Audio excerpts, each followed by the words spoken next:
நேத்து அதாவது செப்டம்பர் 13, 2025 தமிழக வெற்றிக் கழகத்தோட தலைவர் திரு. விஜய் அவர்கள் வந்து அவங்களோட ஃபர்ஸ்ட் எலக்ஷன் கேம்பெயின் வந்து ஸ்டார்ட் பண்ணியிருந்தாங்க. அதாவது ஸ்டேட் வைட் எலக்ஷன் கேம்பெயின் வந்து ஸ்டார்ட் பண்ணியிருக்காங்க. ஸோ இது வந்து ஆஃப்டர் 2 சக்சஸ்ஃபுல்லான மாநாடுக்கு அப்புறம், ஒண்ணு வந்து ஆல்ரெடி தெரியும். கட்சி ஆரம்பிக்கும்போது நடந்த ஒரு பெரிய மாநாடு, விக்கிரவாண்டியில நடந்த மாநாடு. அது வந்து அக்டோபர் 27, 2024 நடந்தது. ஸோ அத தொடர்ந்து வந்து மதுரையில இப்ப ரீசென்ட்டா வந்து ஆகஸ்ட் 21, 2025 வந்து ஒரு பெரிய மாநாடு நடந்துச்சு. அதற்கு அடுத்த ஸ்டெப்பா வந்துட்டு, இப்ப வந்து திருச்சியில அவங்களோட ஃபர்ஸ்ட் எலக்ஷன் கேம்பெயின் வந்து ஸ்டார்ட் பண்ணியிருக்காங்க. ஸோ திருச்சி மட்டும் இல்ல, அரியலூர், அதுக்கப்புறம் வந்து பெரம்பலூர்லயும் வந்து இன்னைக்கு டே இருந்திருக்கு. ஸோ இந்த வீடியோல வந்து இந்த எலக்ஷன் கேம்பெயின்ல விஜய் அவர்கள் என்னலாம் பேசியிருக்காங்க, அண்ட் ஆல்சோ என்ன மாதிரியான விஷயங்கள்லாம் வந்து நம்ம நியூஸ் சேனல்ல இதுலலாம் பார்க்க முடியுது அப்படிங்கிறத நான் ஷேர் பண்ணிக்கிறேன். அண்ட் ஹே ஹலோ எல்லாருக்கும் என்னோட வணக்கம். நான் Varsha and without any delay let's get started.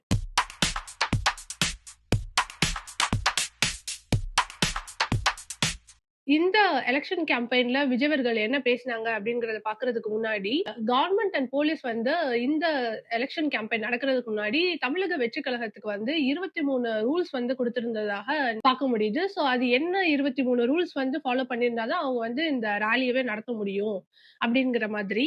So first one வந்து ஸ்பீச் டைம் வந்து லிமிட் பண்ணியிருக்காங்க.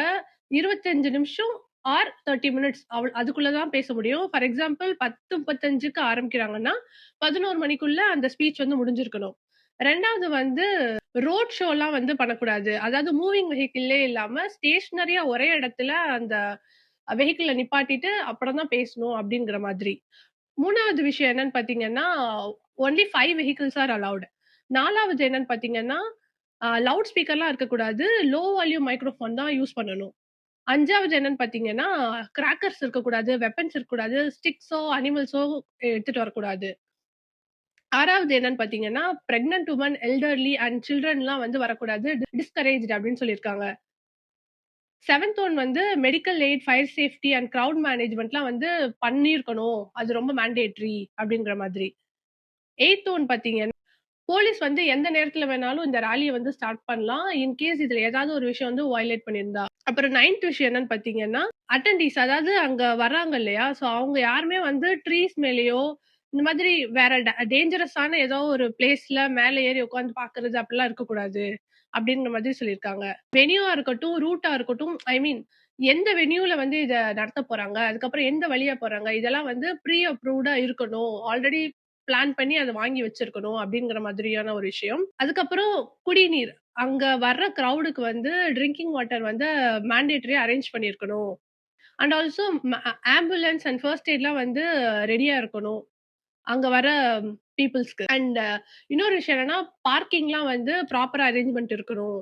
அது போக இன்னும் சில விஷயங்கள்லாம் வந்து ரூல்ஸ்ல கொண்டு வந்திருந்தாங்க. இதுல ஏதாவது ஒண்ணு வயலேட் பண்ணாலும், அந்த ராலியவே வந்து ஸ்டாப் பண்றதுக்கு கவர்ன்மெண்ட்க்கும் அண்ட் போலீஸ்க்கும் உரிமை இருக்கிறதாவும் தமிழக வெற்றிக் கழகம் வந்து இந்த எலக்ஷன் கேம்பெயின் ஆரம்பிக்கிறதுக்கு முன்னாடியும் சொல்லப்பட்டிருந்துச்சு. இவ்வளவு ரெஸ்ட்ரிக்ஷன்ஸ் எல்லாத்தையும் தாண்டியும் விஜய் அவர்கள் வந்து ஒரு டிட்டர்மினேஷனோட இந்த எலக்ஷன் கேம்பெயின சக்சஸ்ஃபுல்லா வந்து ஆரம்பிச்சு வந்திருக்காங்க திருச்சிக்கு.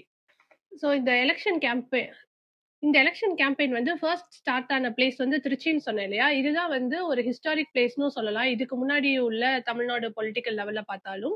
அண்ட் ஆல்சோ இது வந்து ஹார்ட் ஆஃப் தமிழ்நாடுன்னு சொல்லலாம். சோ இங்க தான் வந்து ஆரம்பிச்சிருக்கு. ஆக்சுவலா பிளான் பண்ண டைம் வந்து 10:35 AM ஓகேவா? பிளேஸ் என்னன்னு பார்த்தீங்கன்னா, திருச்சியில உள்ள மரக்கடை வென்யூ அப்படிங்கிற பிளேஸ்ல தான் ஃபர்ஸ்ட் பிளான் பண்ணி வச்சிருக்காங்க. பட் ஆனா, ஏர்போர்ட் போற வழியிலயா இருக்கட்டும், ஏர்போர்ட்லயா இருக்கட்டும் அண்ட் இது எல்லா பிளேஸுமே அந்த டிராவல் பண்ற அந்த பிளேஸ்மே பயங்கர கிரவுடடா இருந்தனால, அங்க கரெக்ட்டான டைம்க்கு வர முடியல. காலையில 6 மணிக்கெல்லாம் அதாவது ஏர்லி 6 ஏஎம்க்கே வந்துட்டு அங்க பயங்கர கிரவுடடா வந்து பீப்பிள்லாம் வர ஆரம்பிச்சுட்டாங்க. அதாவது அங்க திருச்சியில உள்ள மக்கள் மட்டும் வரல. பக்கத்துல உள்ள திண்டுக்கல், தஞ்சாவூர் அண்ட் திருவாரூர்ல இருந்துலாம் மக்கள் வந்து வர ஆரம்பிச்சுட்டாங்க. ஃபிளாக்ஸ், பேனர்ஸ், ஃபோட்டோஸ் அப்படின்னு நெறைய விஷயங்களோட வந்து பாக்குறதுக்காக வந்துட்டாங்க. அதுவும் இல்லாம இதுதான் ஃபர்ஸ்ட் எலக்ஷன் கேம்பெயின் இல்லையா? சோ அதனால மக்களுக்குள்ள பயங்கர ஒரு ஆர்வம் வந்துருச்சு. ஓவர்வெல்ம்டான கிரவுட் இருந்தனால, 10:35க்கு வர பிளேஸ்க்கு 4:30க்கு தான் வந்திருக்காங்க. பிகாஸ் அந்த 8 கிலோமீட்டருமே வந்துட்டு இன்ச் பை இன்ச்சா தான் அந்த வெஹிக்கிளே வந்திருக்கு. அப்படிங்கிற மாதிரியும் சொல்லப்படுது. சோ அப்ப திருச்சியில பேசுறதுக்கு ஸ்டார்ட் பண்ணும்போதே விஜய் அவர்கள் எப்படி ஸ்டார்ட் பண்ணாங்கன்னா, லைக் ஒரு அந்த காலத்துல வந்து ஒரு போருக்கு போறதுக்கு முன்னாடி குலதெய்வம் கோயிலுக்கு போறது வழக்கம். சோ அதனால தான் நான் வந்து உங்கள பார்க்க வந்திருக்கேன். அடுத்த வருஷம் உள்ள அந்த எலக்ஷன் வரப்போறதுக்கு முன்னாடி நான் உங்கள பார்க்க வந்திருக்கேன் அப்படிங்கிற மாரி தான் ஸ்டார்ட் பண்ணாங்க. சோ திருச்சியில வந்து ஸ்டார்ட் பண்ணும்போதே விஜய் அவர்கள் சொன்ன ஸ்பீச்ல வந்துட்டு, இது வந்து ஆக்சுவலா வந்து ஒரு ஹிஸ்டாரிக் பிளேஸ் கரெக்ட்டா? ஃபர்ஸ்ட் வந்து அண்ணாதுரை அவர்கள் வந்து 1956ல ஸ்டார்ட் ஆன அவங்களோட ஃபர்ஸ்ட் பொலிட்டிக்கல் கேம்பெயின் வந்து எலக்ஷன் கேம்பெயின் வந்து ஸ்டார்ட் ஆன பிளேஸும் திருச்சி தான். அண்ட் ஆல்சோ எம்ஜிஆர் அவர்கள் வந்து 1974ல ஃபர்ஸ்ட் அவங்களோட எலக்ஷன் கேம்பெயின் ஸ்டார்ட் ஆனதும் திருச்சியில தான். சோ அத சொல்லி தான் வந்து விஜய் அவர்கள் வந்து அவங்களோட ஸ்பீச்சே வந்து ஆரம்பிக்கிறாங்க. சோ வந்து இந்த லெகசிய வந்து டிவிகே வந்து கன்டின்யூ பண்ணுது அப்படிங்கிற மாதிரி 4:30 to 5க்குள்ள வந்துட்டு அவங்க அந்த குடுத்த டியூரேஷன்ல பேசணும் இல்லையா? சோ அப்படி பேசிட்டு இருக்க கொஞ்சம் ஒரு 5 மினிட்ஸ்லயே வந்துட்டு மைக் வந்து ஒர்க் ஆகல. அது வந்து ஒரு டெக்னிக்கல் ரீசன்ஸ்க்காக ஒர்க் ஆகல அப்டின்னும் சொல்றாங்க. அண்ட் ஆல்சோ இன்னொரு விஷயம் என்ன சொல்றாங்கன்னா, ஆ விஜய் அவர்கள் வந்து மேல ஏறி வந்து நின்னு பேசுறதுக்காக வரும்போதே வந்து பக்கத்துல ஆம்புலன்ஸ்லாம் வந்தது. அண்ட் ஆல்சோ நெறைய விஷயம் வந்து டைவர்ட் ஆச்சு அப்டிங்கிற மாதிரி சொல்றாங்க. அண்ட் அவங்க நெக்ஸ்ட் பேசின அந்த 20 மினிட்ஸோட ஆடியோ வந்து ஈவன் நான் இதுல பேசணும் அப்டிங்கிறதுக்காக தேடுறப்ப கூட லைக் நம்மளுக்கு சரியாவே அவங்க என்ன பேசினாங்கங்கிறத கேட்க முடியல. இந்த வகையில எப்படி வந்து அ பிரச்சனை வந்தாலும் அங்க உள்ள கிரவுட் வந்து அந்த சாண்டிங் விஷயங்கள் வந்து குறையாம ஒரு ஃபெஸ்டிவல் மாரி தான் வந்து இருந்துச்சு. அது வந்து ஒரு எலக்ஷன் கேம்பெயினா இல்ல மாநாடான்னு தெரியாத அளவுக்கு அங்க வந்து கூட்டம் இருந்தது. அடுத்து வந்து அரியலூர் தான் போனாங்க.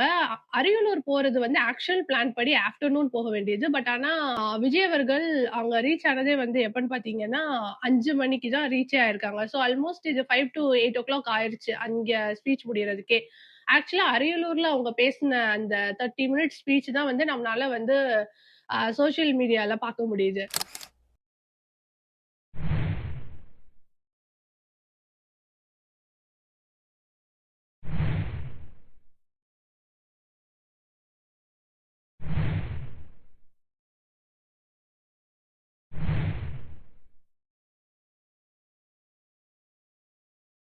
அடுத்து வந்து டிஎம்கே கவர்ன்மெண்ட் தான் வந்து அட்டாக் பண்ணாங்க. அதாவது போன எலக்ஷன்ல வந்துட்டு 505 தேர்தல் வாக்குறுதிகள் குடுத்திருந்தாங்க. சோ அதுல வந்து முக்காவாசி கூட அவங்க நிறைவேத்தல. சோ இதுவுமே ஒரு மனசாட்சி இல்லாம செய்யற விஷயம் அப்படிங்கிற மாரி சொல்லியிருந்தாங்க. போன மாநாடுல வந்து my dear uncle Stalin uncle அப்படின்னு சொல்லியிருந்தாங்கல்ல. சோ இப்ப வந்துட்டு மை டியர்ன்னு சொல்ல வந்தாங்க. இப்பலாம் வந்து நம்ம மரியாதையா நம்ம சொன்னா கூட அவங்களுக்கு வந்து பாசமா மரியாதை கூப்பிட்டா கூட அவங்களுக்கு தெரிய மாட்டேங்குது. அதனால நம்ம மை டியர் ஸ்டாலின் சார்ன்னே சொல்லிடலாம் அப்படின்ற மாதிரியும் சொல்லியிருந்தாங்க. விஜய் அவர்கள் வந்து அந்த 505 வாக்குறுதிகள்ல வந்து ஒரு பெரிய லிஸ்டே வந்து படிச்சாங்க. அது எதுவுமே வந்து திமுக அரசு வந்து பண்ணாத வாக்குறுதிகள்லாம் வந்து இ பண்ணாங்களா? அப்படிங்கிற மாதிரி கேட்டிருந்தாங்க. அதுல ஒரு சில விஷயம் வந்து கேஸ் சிலிண்டருக்கு மானியமா ரூ. 100 தரேன்னு சொன்னீங்களே தந்தீங்களா? ரூ. 1000 ஒருத்தர் விடாம எல்லா பெண்களுக்கும் தருவேன்னு சொன்னீங்களே தந்தீங்களா? அப்படின்னு சொல்லிட்டு ஒரு பெரிய லிஸ்டே வந்து படிச்சிருந்தாங்க.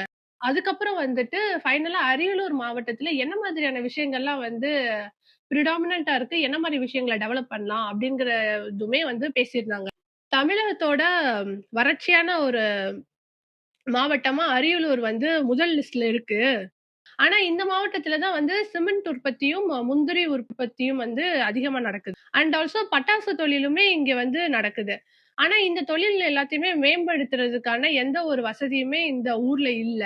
கவர்மெண்ட்டும் அத கண்டுக்கல. கவர்மெண்ட் ஏதாச்சும் யோசிக்குதுன்னு பார்த்தா அதுவும் 0 தான்.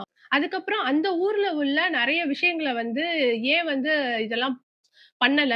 சில விஷயங்கள் ஏன் வந்து இன்னுமே பண்ணாம இருக்கு. ஃபார் எக்ஸாம்பிள் சிமெண்ட் ஆலைகள் இருக்குல்ல, அதுல ஏற்படுற மாசுகள்னால அங்க உள்ள சுத்தி உள்ள பப்ளிக் பாதிக்கப்படுதுல்ல, அதெல்லாமே ஒரு இஷ்யூ தான். சோ இந்த மாதிரி நெறைய இஷ்யூஸ் இருக்கு. ஏன் வந்து அட்ரஸ் பண்றேன்னு சொல்லிட்டு பண்ணல அப்படிங்கிற மாரி கேள்வி எல்லாம் கேட்டுட்டு இருந்தாங்க.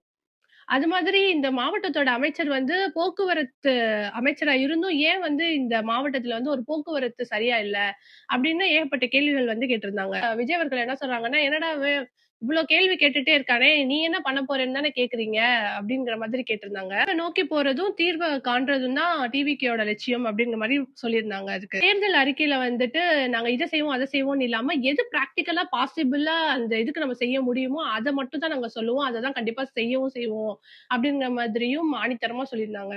ஆனா அட் தி சேம் டைம் மருத்துவம், குடிநீர், ரேஷன், கல்வி, அடிப்படை சாலை வசதி, மின்சாரம் இந்த மாதிரி பேசிக் அடிப்படையான விஷயங்கள்லாம் இருக்குல்ல, அதெல்லாம் வந்து ப்ராமிஸா அதெல்லாம் வந்து எந்த காம்ப்ரமைஸுமே இல்ல. அதுக்கெல்லாம் வந்து நோ காம்ப்ரமைஸ் அப்படின்ற மாரி சொல்லியிருந்தாங்க. அண்ட் ஆல்சோ பெண்கள் பாதுகாப்பு, சட்டம் ஒழுங்கு பாதுகாக்கிறதுல வந்துலாம் எந்த காம்ப்ரமைஸும் இல்ல. சிம்பிளா நம்மளுடைய விஷன் என்னன்னு சொல்லணும்னா, ஏழ்மை, வறுமை இல்லாத தமிழகம், குடும்ப ஆதிக்கம் இல்லாத தமிழகம், ஊழல் இல்லாத தமிழகம், உண்மையான மக்களாட்சி, மனசாட்சி உள்ள மக்களாட்சி. இதுதான் வந்து விஷன் அப்படிங்கிற மாதிரி விஜய் அவர்கள் சொல்லியிருந்தாங்க. கான்ஃபிடென்ட்டா இருங்க, வெற்றி நிச்சயம் அப்படிங்கிற மாரி சொல்லிட்டு, அந்த அரியலூர்ல உள்ள ஸ்பீச்ச வந்து எண்ட் அப் பண்ணிட்டு கிளம்பிட்டாங்க. இதுக்கு அடுத்து வந்து அவங்களோட டெஸ்டினேஷன் வந்து பெரம்பலூர்ல தான் வந்து எலக்ஷன் கேம்பெயின்க்கு போகணும். பட் ஆனா 5 மணிக்கு தான் அங்க உள்ள வென்யூல வந்து நடக்கிறதுக்கு அனுமதி வாங்கியிருந்தாங்க. பட் ஆனா இங்க முடியறதுக்கே வந்து 8 மணி ஆயிடுச்சுல்ல. சோ அதனால அதுக்கடுத்து அவங்க டிராவல் பண்ணி போறதுக்கு வந்து ரொம்பவே லேட் ஆயிருச்சு. அதுவும் இல்லாம அவங்க டிராவல் பண்ணி போறப்போவே அவங்களோட ரசிகர்களா இருக்கட்டும், எல்லாருமே வந்து பின்தொடர்ந்து நின்னுட்டு இருந்தனால, அவங்கனால வந்து ப்ராப்பரா முடியல. அதாவது 3 கிலோமீட்டர் டிஸ்டன்ஸ்க்கு போறதுக்கே வந்து அவங்களுக்கு எவ்வளவு நேரம் ஆகுதுன்னு பார்த்தீங்கன்னா, 2 மணி நேரம் ஆற மாதிரியான ஒரு கால்குலேஷன்ல தான் அந்த ரொம்ப டிலே ஆயிட்டு இருந்துச்சு. அப்படியே வந்து விஜய் அவர்கள் அந்த பெரம்பலூர் ரீச் பண்ணாலும், இந்த பிரச்சாரம்லாம் முடியறதுக்கு மார்னிங் அதாவது அதிகாலை ஆயிரும் அப்படிங்கிற மாதிரியான ஒரு விஷயங்கள் காரணத்தினால, போலீஸ் ரெஸ்ட்ரிக்ட் பண்ணிட்டாங்க.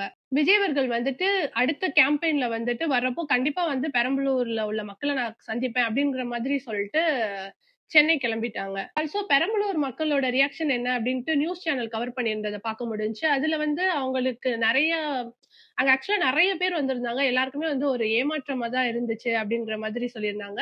அண்ட் ஆல்சோ அந்த போற அந்த டிராவல் பண்ற டிஸ்டன்ஸ் அதாவது திருச்சியில இருந்து அரியலூர், அரியலூர்ல இருந்து பெரம்பலூர் அந்த டிராவல் ஏரியால எல்லாமே பவர் கட்டா இருந்ததாவும், அவங்களுக்கு அது ரொம்ப அன்கம்ஃபர்டபுளா இருந்ததாவும் சொல்லியிருந்தாங்க.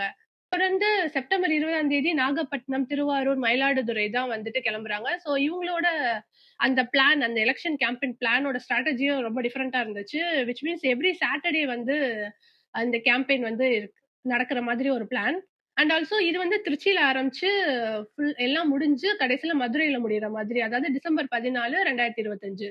இவங்களோட ஸ்ட்ராட்டஜி வந்து வீக்கெண்ட் சொன்னேன் இல்லையா? அது போக ரொம்ப ஆர்கனைஸ்டான ஒரு ராலியாவும் இருக்கு. அண்ட் இது வந்து டிஜிட்டல் மீடியா பிளாட்ஃபார்ம வந்து ரீச் பண்ற மாதிரியுமாவும் இருக்கு. சோ இந்த வரக்கூடிய இந்த எலக்ஷனே வந்து ஒரு வித்தியாசமான ஒரு எலக்ஷனா தான் இருக்கும். லைக் ஏன்னா எல்லா பொலிட்டிக்கல் பார்ட்டியுமே வந்து அவங்களுக்குன்னு ஒரு கோலோட போயிட்டு இருக்காங்க. சோ வெயிட் பண்ணி பார்ப்போம். என்னோட க்ளோசிங் தாட் என்ன அப்படின்னு சொல்லிட்டு பார்த்தீங்கன்னா, விஜய் அவர்களோட இந்த தமிழக வெற்றிக் கழகம் வந்து ஒரு நியூலி லான்ச்டு ஒரு பொலிட்டிக்கல் பார்ட்டி. ஸோ நம்ம யங்ஸ்டர்ஸ்க்கு வந்து ஒரு நியூவா ஒரு பொலிட்டிக்கல் பார்ட்டி வந்து லான்ச் ஆனா என்ன மாதிரியான விஷயங்கள்லாம் பாசிட்டிவ், நெகட்டிவ் என்ன மாதிரி விஷயங்கள்லாம் வந்து சோசியலா வந்து சந்திக்கிறாங்க அப்படின்றதெல்லாம் நம்மளுக்கு ஒரு லேர்னிங்கா தான் இருக்கு. இத பார்த்து நம்ம நெறைய விஷயம் கத்துக்கலாம். அண்ட் ஆல்சோ நீங்க இந்த எலக்ஷன் கேம்பெயின் தமிழக வெற்றிக் கழகத்தோட எலக்ஷன் கேம்பெயின பத்தி என்ன நினைக்கிறீங்க? உங்களோட தாட்ஸ் என்ன அப்படிங்கிறத கமெண்ட் செக்ஷன்ல லீவ் பண்ணுங்க. அண்ட் நம்ம சேனல்ல சப்ஸ்கிரைப் பண்ணலாம் சப்ஸ்கிரைப் பண்ணிக்கோங்க. அண்ட் வேற ஒரு வீடியோல நான் உங்கள சந்திக்கிறேன். Until then it's Varsha signing off. Tata bye by.